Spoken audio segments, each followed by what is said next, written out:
Prime minister نے یہ بھی کہا ابھی یہ نقشہ پہلا قدم ہے، مطلب ہم مزید پازیٹیوٹی کی امید رکھیں۔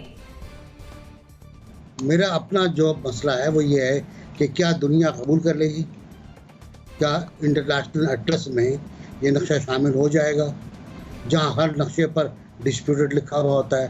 یو این اے ریزولوشن جو ہیں وہ بھی کہتے ہیں ڈسپیوٹڈ ایریا ہے، تو وہ بھی نقشہ تسلیم نہیں کر پائیں گے، لیکن اس پہ ایک ڈیبیٹ شروع ہو سکتی ہے۔ جیسے کہ آپ نے کہا کہ اس نقشے کی منظوری لینا پاکستان کے لیے ایک بہت بڑا ٹاسک ہوگا، یہ بات صرف یہیں پر پاکستان کی کیبنٹ کے لیے ہی ختم نہیں ہو جاتی۔ کامران، ڈیبیٹنگ کمپٹیشن سے یہ معاملہ آگے بڑھ گیا ہے۔ 5 اگست 2019 کا جو مودی سرکار کا اقدام تھا، وہ اقدام تھا جو پہلے 1947 کے بعد کبھی کسی بھارتی حکومت نے کوشش نہیں کی۔ انہوں نے کر دکھایا کہ 5 اگست کو جو غیر معمولی سٹیپ لیا بھارت نے، اس کے بعد جو ہمارا رد عمل تھا وہ شاید اتنا زبردست نہیں تھا، ہماری جو ریئیکشن تھا وہ ریئیکٹیو تھا، تاکہ جو ڈومیسٹک آڈینس کے ساتھ پریشر ہے اس کو کسی طریقے سے ٹیکل کیا جا سکے۔ دوسرا، جیسے ناصر بیگ چغتائی صاحب نے بھی کہا کہ اگر ہم اس کو یو این میں لے کر کے جائیں گے اور کوشش کریں گے کہ انٹرنیشنل جو برادری ہے وہ اس نقشے کو مانے، تو ایک ڈیبیٹ ہوگی دوبارہ سے۔ لیکن سوال یہ ہے کہ کیا اس سے کشمیر کا مسئلہ حل ہو جائے گا؟ کیا اس پہ ہمیں اطمینان کر لینا چاہیے؟ میرے خیال میں بالکل بھی نہیں کر لینا چاہیے۔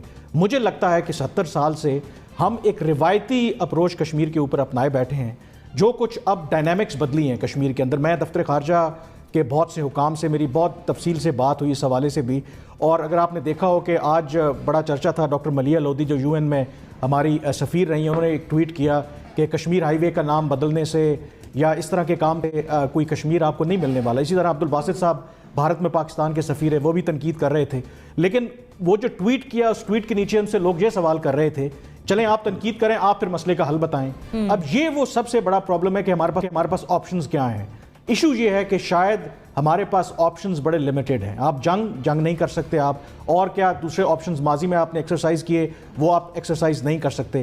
مجھے لگتا ہے کہ کشمیر کے اوپر اب ہمیں ایک دوبارہ سے ڈیبیٹ کرنے کی ضرورت ہے کہ جو ہماری موجودہ اسٹریٹجی ہے، کیا اس سے کشمیر ہم حاصل کر پائیں گے 10 سال، 25 سال، 50 سال، 100 سال؟ اس کا جواب ڈھونڈیں۔ اگر نہیں کر پائیں گے تو طریقہ کار بدلیں، کیونکہ کشمیر کی وجہ سے کشمیریوں نے ہمارے لیے قربانی دی، ہم نے کشمیریوں کے لیے قربانی دی، اپنی معیشت کو پس پش ڈالا، اپنی ساکھ کو پس پش ڈالا۔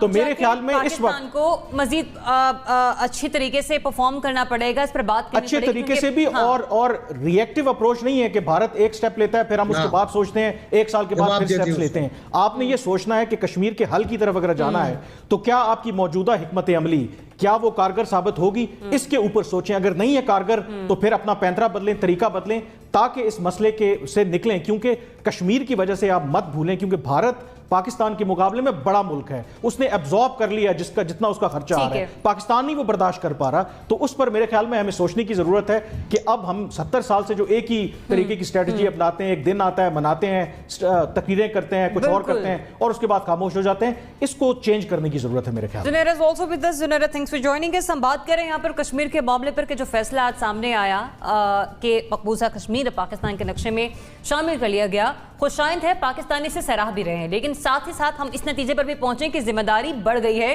تقریروں سے آگے بڑھ کر کچھ کرنے کا پریکٹیکلی یہ موقع آ چکا پاکستان کے لیے بھی۔ آپ سمجھتے ہیں کہ واقعی پاکستان پر عملاً یہ ذمہ داری پڑ گئی ہے پہلے کی نسبت؟